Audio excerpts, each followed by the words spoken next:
December 2nd, 1993. On a rooftop in Medellin, Pablo Escobar was dead. For the world, it looked like the end of a nightmare. The king was gone. The empire had fallen. But in Colombia, the real story was just beginning. Because when Escobar died, he didn't leave behind silence.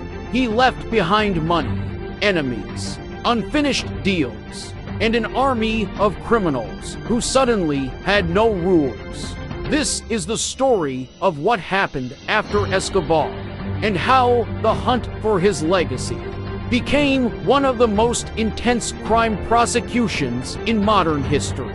Escobar's death created a power vacuum so dangerous, it felt like the city was holding its breath.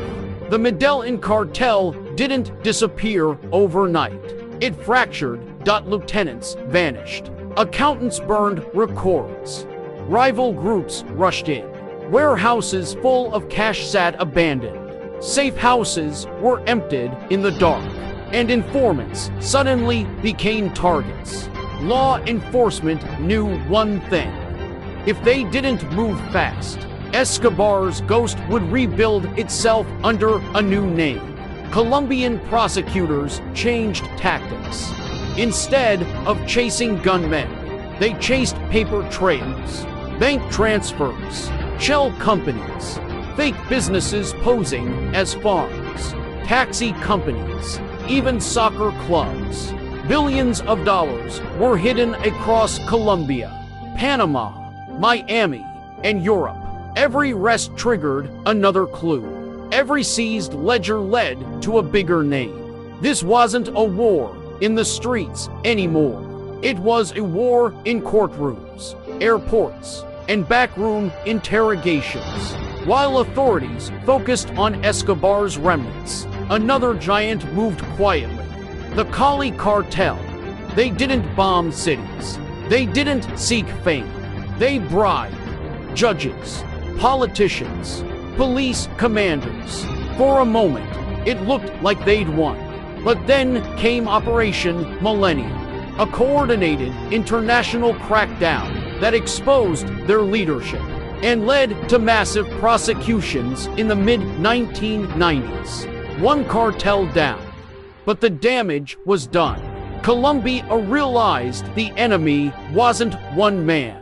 It was a system. Post-1993 trials were explosive. Former cartel leaders turned on each other.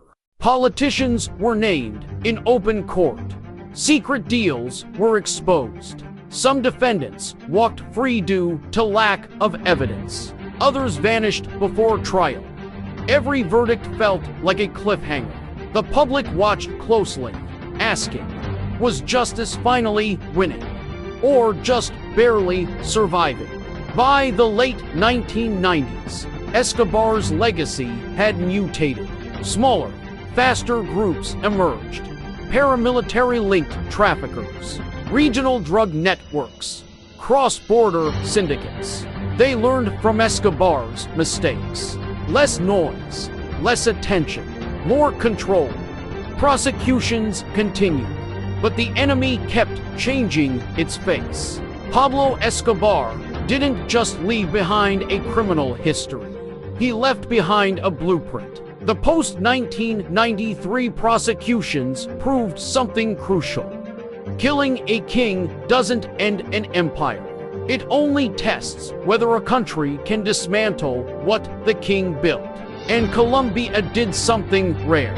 It kept fighting, not with fear, but with law, persistence, and a refusal to let one man define its future.